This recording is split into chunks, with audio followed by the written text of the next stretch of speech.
네, 오늘 말씀은 그리스도 탄생을 기뻐하라. 그리스도의 탄생을 기뻐하라. 사랑하는 여러분, 전 세계적인 기업이 된 맥도날드 햄버거가 어디에서 시작됐는지 여러분 아십니까? 미국의 동부 해안도시 필라델피아입니다. 맥도날드 햄버거가 필라델피아에서 시작될 때 동업자로 일한 사람이 카누스 씨였습니다. 마음이 따뜻한 그는 해마다 크리스마스 이브에 점원과 그 가족 전부를 초대하여 크리스마스 파티를 자기 집에서 열었습니다. 어느 성탄절에 여비스가 침울한 표정을 하고 카누스 씨에게 로스캐롤라이나에 있는 조카가 백혈병으로 입원했기 때문에 그녀 자신은 이번 크리스마스 파티에 참석할 수 없다고 말했습니다. 카누스 씨는 슬퍼하는 그 여비스를 크리스마스에 참석할 수 있도록 하기에 버스를 대절하여 점원 전체가 로스캐롤라이나 병원까지 가서 크리스마스를 축하하자고 제안을 했습니다. 이에 모든 점원이 각자 선물을 하나씩 준비하여서 필라델피아에서 노스캐롤라이나까지 장거리를 달리는 버스 안에서 캐롤을 부르며 밤을 새워 드디어 여비스의 조카가 입원한 병원에 도착했습니다. 멀리서 찾아오는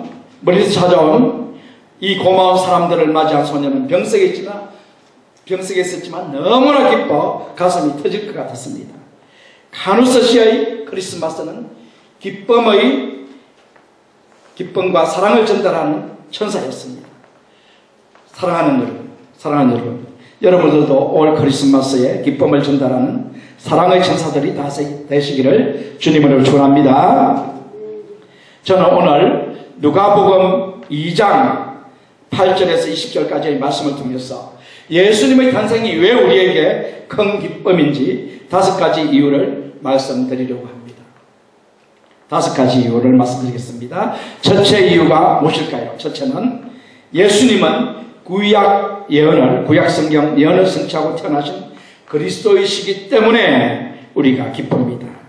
구약 성경의 예언을 성취하고 태어나신 그리스도이시기 때문에. 본문 11절을 우리 한번 읽어보겠습니다. 오늘날 다윗의 동네에 너희를 위하여 구주가 나셨으니 곧 그리스도 주시리라. 사랑하는 여러분, 예수님은 우연히 태어나지 않았습니다. 하나님께서 인류를 구원하실 메시아를 보내시겠다고 구약 선지자들에게 계속해서 말씀을 주셨습니다. 선지자들은 하나님의 말씀을 듣고 그 말씀을 구약 성경에 기록했습니다. 특히 하나님께서 미가 선지자에게 그리스도가 태어날 장소를 알려주셨습니다. 미가서 5장 2절을 한번 읽어보겠습니다. 베들레헴 에브라다야 너는 유다 족속 중에 작을지라도 이스라엘을 다스릴 자가 내게로 나올 것이라. 그의 근본은 상구의 태초에 니라. 유대인들은 이 예언에 따라서 메시아가 베들레헴에서 태어나기를 고대하고 있었습니다. 그런데 11절을 보면 놀랍게도 천사들이 이 예언과 일치하여서 메시아 그리스도가 유대 땅 베들레헴에서 태어났다고 목자들에게 알려줬습니다. 오늘날 다윗의 동네에 너희를 위하여 구주가 나셨으니 그리스도 주시리라 라고 이렇게 전해주었습니다.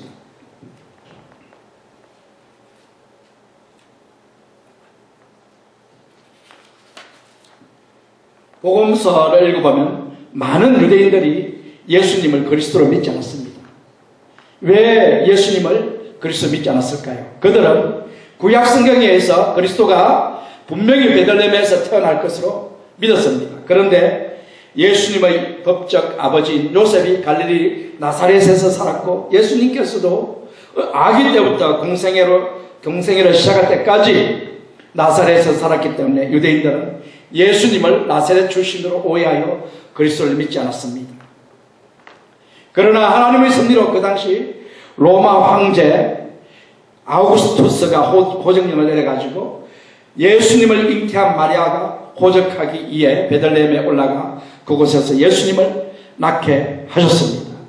다시 말씀드려서 하나님께서 그리스도의 베들레헴 탄생 예언을 성취하기 위해 아우구스투스로 하여금 호정령을 내리게 하시어 마리아가 유대 땅 베들레헴까지 가서 아기를 낳게 하신 것입니다.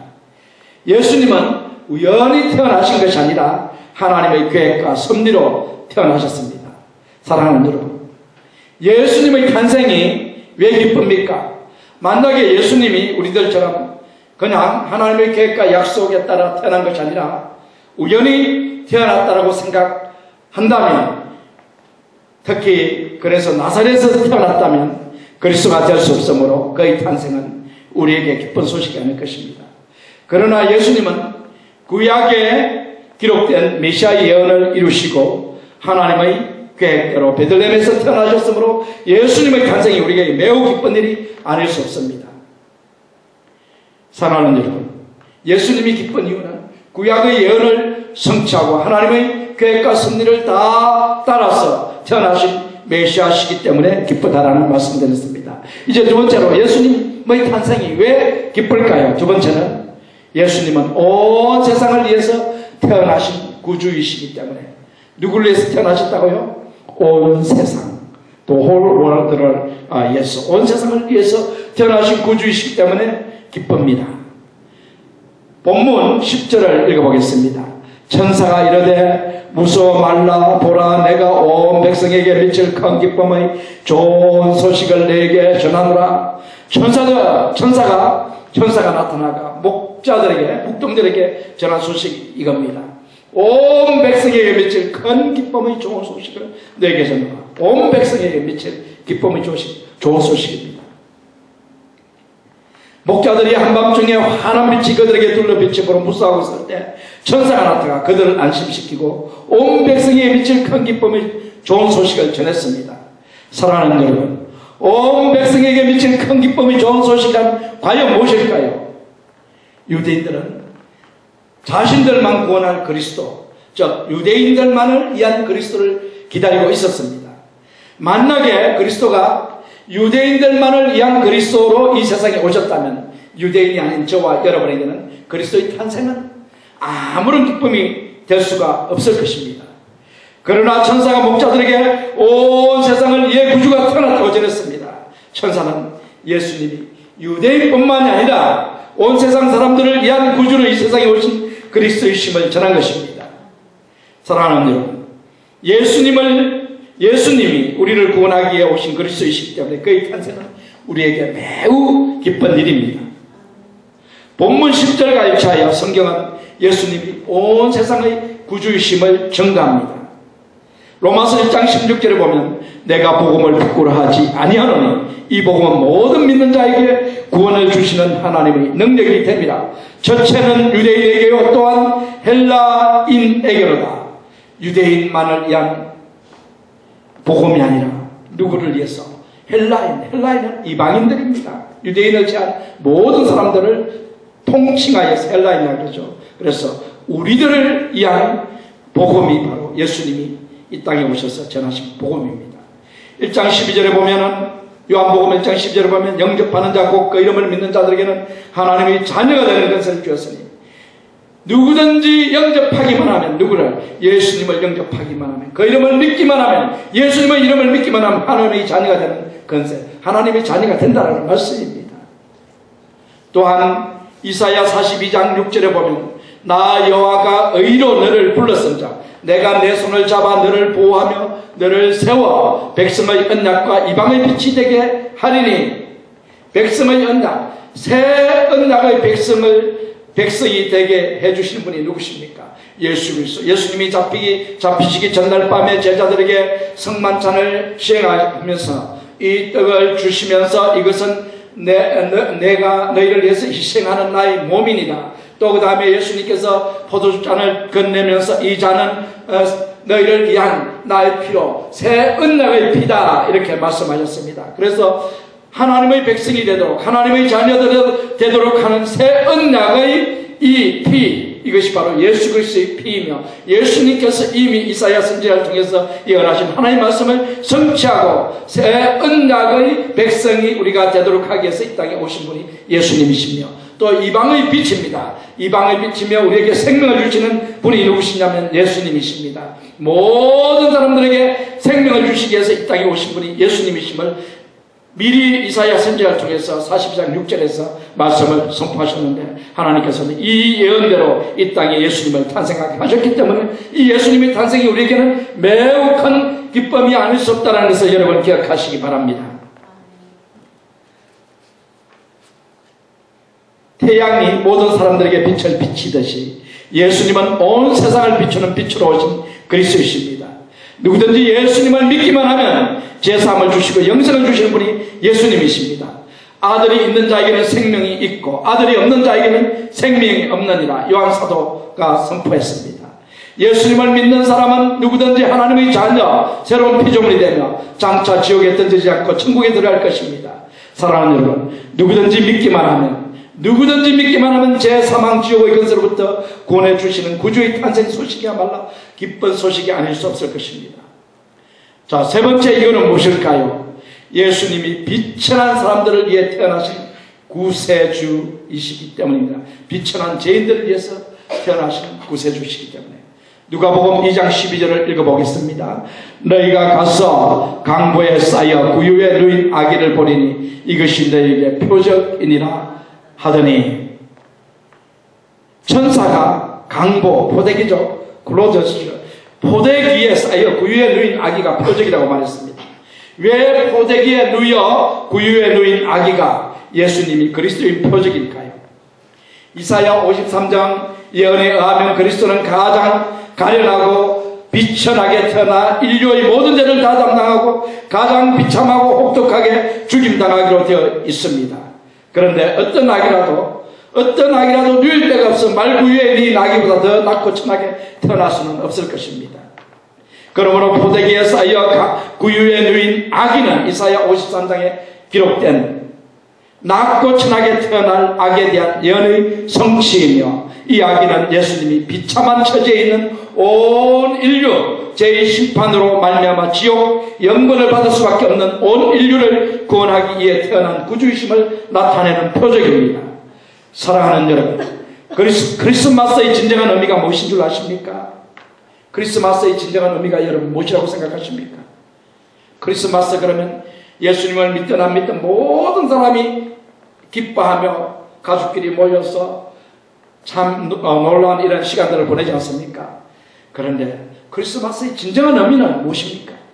죄의 심판으로 멸망받을 비참한 처지에 있는 모든 사람들을 구원하기 위해서 비천하게 태어난 하나님의 아들 예수 그리스도를 기념하고 선포하는 것입니다. 믿으십니까? 여러분들은 손흥민 선수를 잘 아실 것입니다. 손흥민 선수가 누구예요? 여러분, 손흥민 선수. 한국 분들은 다 아시죠? 차범근 그러면 여러분 아실 거고, 또 박지성 그러면 2002년 저희들이 미국에 오기 전에 바로 이 축구 올림픽 하는 걸 서울에서 월드컵 하는 것을 보고 왔는데, 박지성 그때 이름을 떨쳤던 박지성. 차범근, 박지성을 위해서 요즘엔 누가 이름을 떨치고 있습니까? 축구 그러면 손흥민이에요. 손흥민이가 차범근보다 더 유명한 선수가 지금은 되어 있습니다. 그는 축구도 잘하지만 아주 독실한 그리스도인입니다. 그런데 그가 입은 유니폼 하나가 얼마 전에 이렇게 뉴스에 잠깐 보니까 $3,000에 팔렸대요. $3,000. 우리나라 돈으로 하면 얼마입니까? 한국 돈으로 하면 300만 원이 넘죠. 300 몇십만 원에 팔렸다고 이렇게 얘기하더라고요. 300만 이렇게 300 몇십만 원. 그런데 왜 손흥민 선수가 입은 이 티셔츠가 $3,000의 고가에 팔린 줄 아십니까? 보통 운동선수가 입는 티셔츠는 10불도 아니에요. 그런데 그거는 $3,000. 그 유니폼은 누구를 나타냅니까? 손흥민 선수를 나타냅니다. 동네 축구 선수가 입었던 유니폼은 $10에도 사가는 사람이 없을 것입니다. 사랑하는 여러분, 비천한 말구유, 천한 말구유지만 이것이 오늘날까지 기억이 되고 앞으로도 주님 오실 날까지 기억될 텐데, 이 천한 말구유가 왜 우리가 기억하고 있게 될까요? 왜 우리가 기억할까요? 그 이유가 무엇일까요? 그 이유는 바로 그 말구유에 하나님의 아들이시며 그리스도인 예수님이 태어나셨기 때문에 그 말구유를 우리가 기억하는 거예요. 예수께서 태어나신 곳이 바로 그 말구유이기 때문에 지금도 기억하고 있는 거예요. 사랑하는 여러분, 기억하십시오. 포대기에 쌓여 구유에 누이신 예수님은 비천하고 불쌍한 사람들을 구원하실 그리스도의 표적입니다. 이 표적, 사인이 있기 때문에 예수님은 참 구주이며 그의 탄생 소식은 우리에게 기쁨이 아닐 수 없다는 것을 여러분 기억하시기 바랍니다. 사랑하는 여러분, 예수님은 목자들처럼 낮고 천한 우리를 위해서 오신 구주이십니다. 예수님은 종교 엘리트인 대제사장이나 서기관이나 바리새인들을 위해서 오신 분이 아니라 가장 비천하고 천대받는 목자들을 구원하기 위해서 오신 구주로 오신 분입니다. 예수님은 천대받는 사람들의 구주이십니다.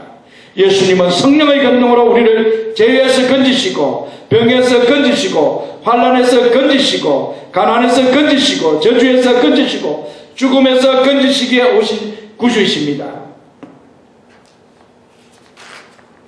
예수님은 그라사 지방의 귀신 들린 사람들을 구원해 주셨고 이방인인 스로보니게 여인의 간구대로 그 여인의 딸을 구원해 주셨고 세리장 삭개오를 구원해 주셨고 7 귀신 들린 막달라 마리아를 구원해 주셨고 가늠하다 현장에서 잡혀온 여인을 구원해 주셨습니다. 예수님은 세리와 죄인들의 친구가 되어 그들을 구원해 주셨습니다. 비천한 신분의 사람들을 존귀한 신분의 사람들 하나님의 자녀로 변화시켜 주시는 분이 우리 구주 예수님이심을 여러분 믿으시기 바랍니다. 고린도전서 1장 26절에서 29절까지를 읽어보겠습니다.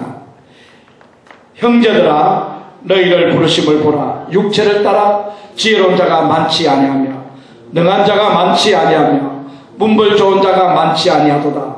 그러나 하나님께서 세상의 미련한 것들을 택하사 지혜 있는 자들을 부끄럽게 하려 하시고 세상의 약한 것들을 택하사 강한 것들을 부끄럽게 하려 하시며 하나님께서 세상의 천한 것들과 멸시받는 것들과 없는 것들을 택하사 있는 것들을 폐하려 하시나니 이는 아무 육체도 하나님 앞에서 자랑하지 못하게 하려 하십니다. 믿으십니까? 하나님은 누구를 택하셨다고요? 미련한 자들, 약한 자들, 가난한 자들, 병든 자들, 자랑할 것이 아무것도 없는 자들을 택하셔서 자랑할 것이 많은 사람들을 자랑치 못하게 만들어 보시기 위해서 예수님께서 우리와 같은 사람들을 택하셨다라고 사도 바울이 기록했습니다.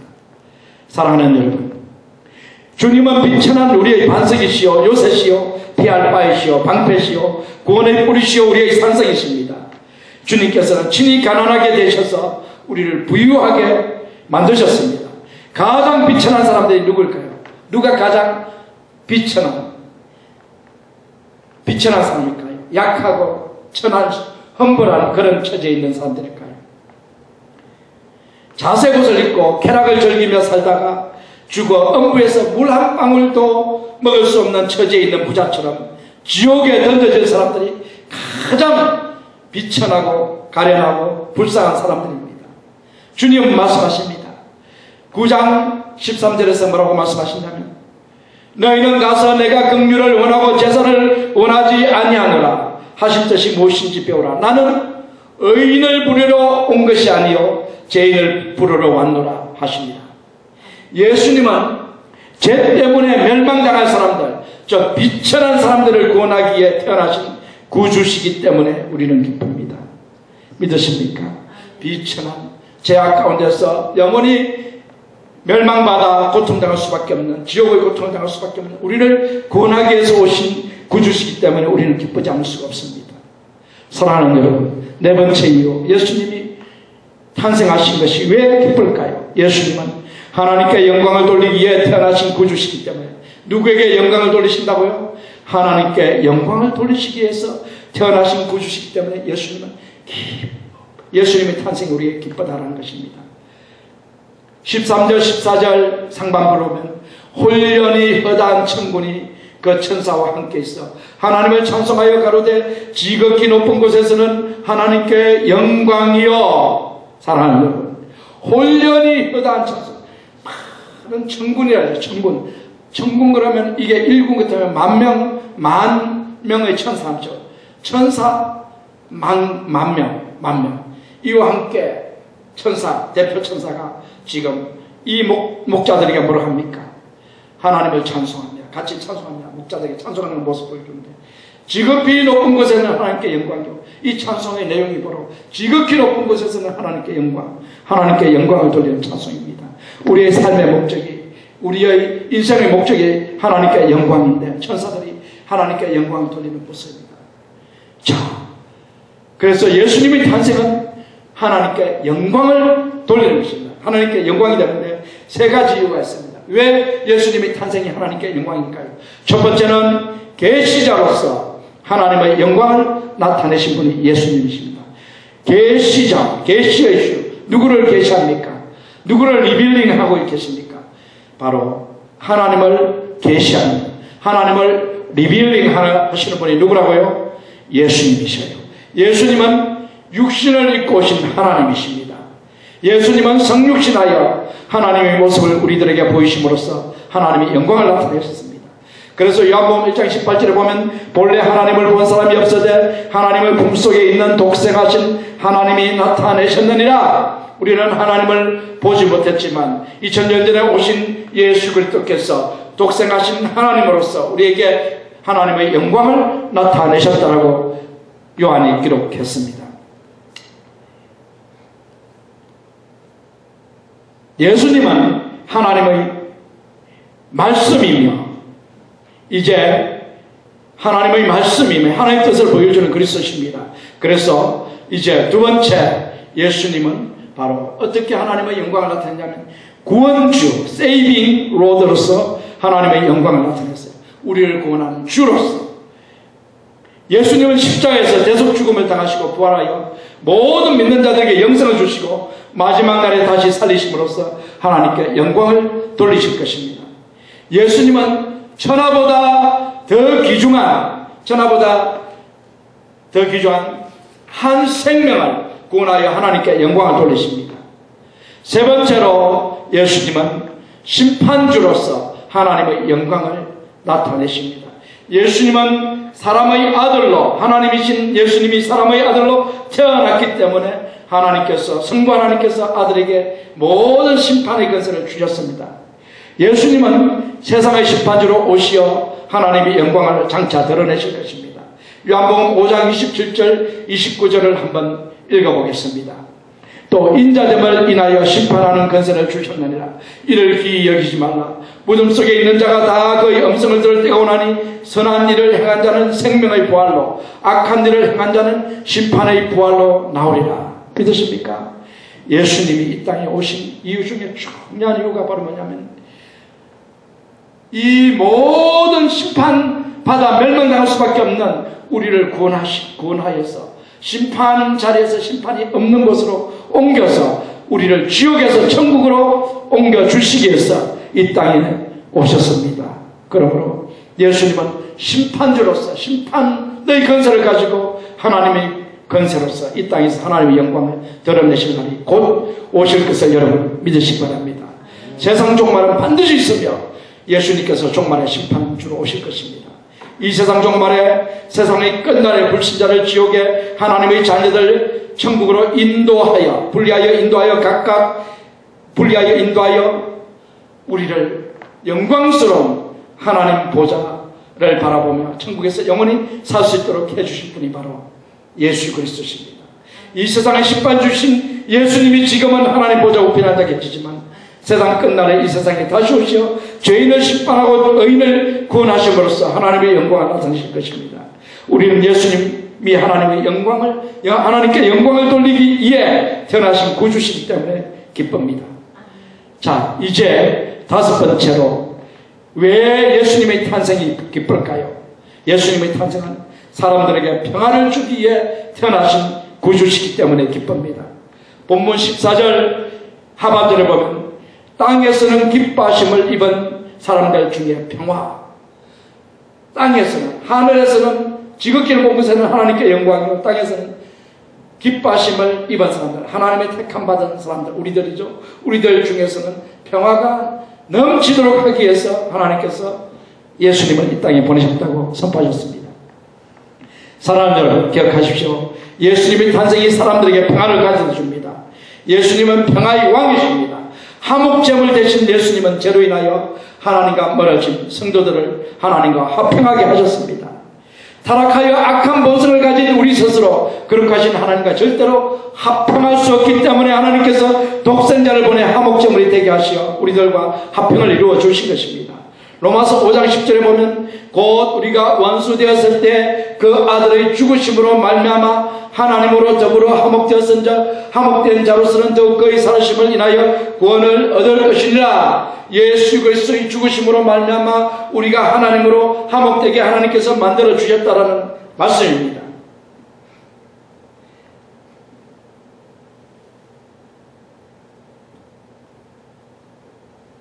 돈 리처드 선 선교사가 인도네시아의 식인종들에게 선교했습니다.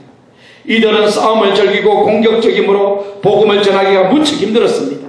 심지어 이들은 지조보다 배반을 더 미덕으로 여겼기 때문에 오히려 예수님보다 가룟 유다를 더 좋아하고 영웅으로 떠받들었습니다. 선교사님은 그들에게 어떻게 하면 복음을 전할 수 있을까 고민하던 어느 날 그들이 행하는 전통 의식을 보다가 아주 멋진 영감을 얻었습니다. 그들에게는 두 부족이 싸우다가 한 부족이 지면 진 부족의 주장이 자기 아들을 이긴 부족에게 제물로 바쳐 평화협정을 맺는 전통이 있었습니다. 선교사님은 그 전통의식을 보면서 요한복음 3장 16절을 생각해내고 그 의식이 행해질 때 다음같이 선포를 했습니다. 하나님이 세상을 이처럼 사랑하사 하나님이 세상을 이처럼 사랑하여 평화의 복음을 주셨으니 이는 아이가 제물로 바쳐짐으로써 두 부족 간의 평화가 이루어진 것처럼 그 평화의 아들이신 예수님을 믿는 자마다 멸망치 않고 영생을 얻게 하기 위함이라. 이 선포를 들은 다음에 이 식인종들은 복음을 깨달아 알게 되었고 믿게 되고 싸움을 즐기고 공격적인 그들의 모습이 점차 변화되었다라는 이야기가 있습니다. 사랑하는 여러분, 예수님의 희생 죽음, 예수님의 피는 우리를 위한 하나님과의 화목제물일 뿐만 아니라 또한 에베소서 2장 14절에 보면 그는 우리의 화평이신지라 둘로 하나를 만드사 중간에 막힌담을 하시고 사람들 간에 적대관계가 있는 막힌담이 있을 때 그 막힌담을 허물어 버리시기는 분이 바로 예수 그리스도시다. 그 화평을 이루기 위해서 이 땅에 오신 분이 예수님이심을 에베소에 선포를 했습니다. 주일학교 선생님이 아이들에게 돌아온 탕자 이야기를 하면서 탕자가 돌아왔을 때 누가 제일 좋아했을까 하고 물었습니다. 누가 제일 좋아했을까요? 탕자가 돌아왔을 때 선생님은 아버지요 하는 아이들의 대답을 듣습니다. 당연히 아버지라고 대답을 할 줄 알았겠죠. 선생님이 또 묻습니다. 탕자가 돌아왔을 때 누가 그러면 제일 싫어했을까요? 한 아이가 손을 번쩍 들더니 누구라고 했을까요? 살찐 송아지예요, 선생님. 선생님은 형이라고 대답할 줄 알았는데 살찐 송아지라고 하는 생각지도 못한 대답을 들은 것입니다. 사랑하는 여러분, 돌아온 탕자를 위한 잔치를 열기 위해서 아버지가 살찐 송아지를 잡았듯이 하나님께서 우리를 위한 천국 잔치를 열기 위해 친히 아들이신 예수님을 죽이셨다는 사실을 여러분 기억하시기 바랍니다. 예수님은 그의 피로 우리를 하나님과 화목하게 하고 우리가 이웃과 화평을 이루도록 해주시는 평화의 구주심으로 우리는 예수님의 탄생이 기쁩니다. 사랑하는 여러분, 저는 지금까지 예수님의 탄생이 왜 기쁜지 5가지 이유를 여러분들에게 말씀드렸습니다. 여러분들의 기억을 돕기 위해 다시 한번 더 말씀드리겠습니다. 첫째, 예수님이 구약 예언을 성취하기 위해 태어나신 구주시며, 둘째, 예수님이 온 세상을 위해 태어나신 구주시며, 셋째, 예수님이 죄의 심판을 면치 못할 비천한 우리들을 위해 태어나신 구주시며, 넷째, 예수님이 하나님께 영광을 돌리시기 위해 태어나신 구주시며, 다섯째, 예수님이 우리에게 화목을 이루어주기 위해 태어나신 구주시기 때문에 예수님의 탄생은 우리에게 큰 기쁨입니다. 사랑하는 여러분, 모두 본문에 나오는 양치던 목자들처럼 주 예수님의 탄생이 큰 기쁨과 감사가 되는 복된 성탄절이 되시기를 주님의 이름으로 축원합니다.